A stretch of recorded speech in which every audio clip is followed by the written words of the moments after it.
pertama bahwa hadis yang sering dijadikan rujukan itu kan satu cerita ya. Satu cerita yang ceritanya itu dari sisi ilmu hadis itu dhaif jiddan. Bahkan sebagian itu mengatakan itu maudhu begitu. Jadi sebetulnya ini bukan dalil begitu.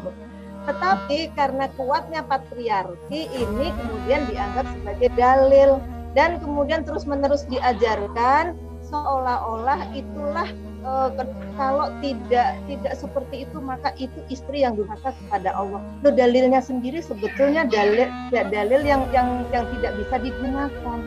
Kemudian kita melupakan dalil-dalil yang lebih kuat, yaitu Al-Quran yang menyuruh kita berbakti kepada orang tua, apalagi kalau orang tuanya sudah sepuh, orang tuanya sudah tua gitu, dan bahkan durhaka kepada orang tua itu juga berlaku tidak hanya ketika kita masih muda, tapi juga apalagi ketika kita sudah punya suami, sudah punya istri begitu.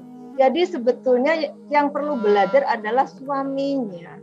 Nah, sayangnya memang sekarang ini karena hadis yang sangat dhaif ini terlalu populer dibandingkan dengan ayat-ayat Al-Quran yang sangat sharih dan hadis-hadis sahih yang sangat sharih, yang sangat jelas, dan itu juga sesuai dengan prinsip universal kemanusiaan. Coba bayangkan kalau misalnya kita jadi ibu, kita punya anak 3 orang perempuan, terus kemudian masa sih ajaran agama Islam itu sebegitu rupa menempatkan suami sekalipun suaminya zalim sampai kemudian membiarkan orang tua meninggal sekarat. Misalnya ada seorang ibu mau meninggal punya anak 3, suaminya melarang semua untuk menengok, biarin mati, nanti orang tuamu akan mati masuk surga karena taatmu pada aku. Ini sebetulnya ajaran agama apa gitu kan? Coba deh kita bertanya gitu. Ini ajaran apa?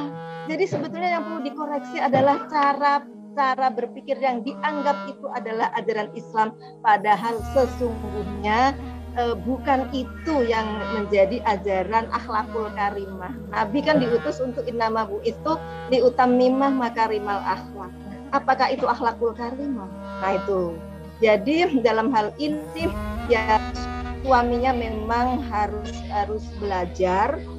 Karena itulah kita penting ulama-ulama yang bisa memahamkan masyarakat tidak hanya dengan cara paham patriarki bahwa seolah-olah surganya istri itu semuanya ditentukan oleh suami. Lah kalau suaminya zalim seperti apa?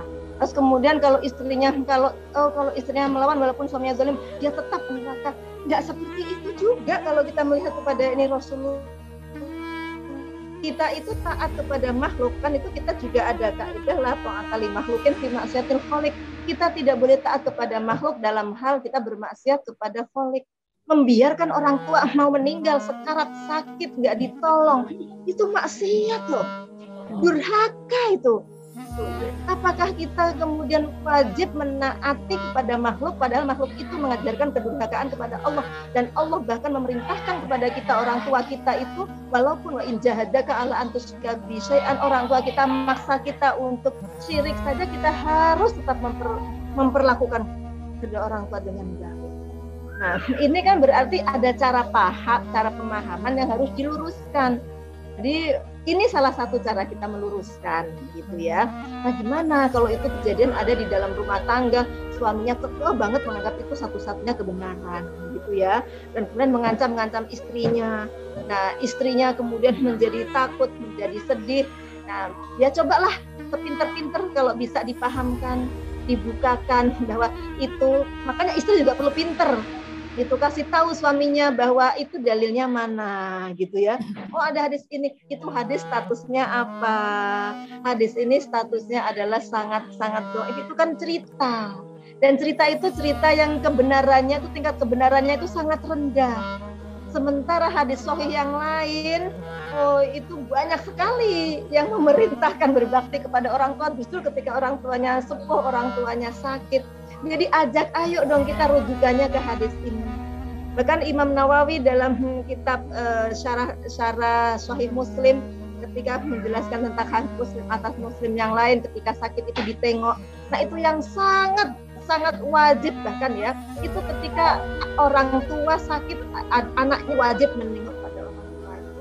Nah itu kan hadisnya tuh berlipat-lipat puluhan, bahkan ratus ya. Kalau kita buka kitab Riyadhus Shalihin aja yang kita populer, itu buka aja bab silaturahim yang muncul berentet banyak sekali rahim pada kedua orang. Terus tiba-tiba ada hadis celep begitu, dan itu nggak terdapat loh dalam kitab-kitab hadis yang sahih gitu. Hadis yang dijadikan rujukan itu tidak terdapat. Jadi memang kita perlu edukasi terhadap pemahaman yang tidak benar, tapi seolah-olah itu dianggap benar karena selama ini disampaikan oleh para penyampai yang memang ada kepentingan patriarki di sana. Nah, baru dia terasa kalau misalnya anaknya perempuan semua, masa sih iya gitu ajaran agama anak perempuan tidak boleh lagi bersilaturahim pada orang tua kecuali ketika suaminya mengizinkan. Ya, tidak boleh, itu pemahamannya yang memang perlu diubah, tapi tentu dengan cara yang bijaksana. Caranya ya nomor satu, istrinya biar pintar gitu. Kalau suaminya masih menolak juga, ya itu urusannya urusan dia deh. Makanya juga kita perlu mengajak suami juga untuk terus belajar supaya dalam memberikan keputusan dalam kehidupan sehari-hari itu tidak semata-mata berdasarkan cara pandang yang sempit, tetapi juga wawasan yang luas, berdasarkan akhlakul karimah.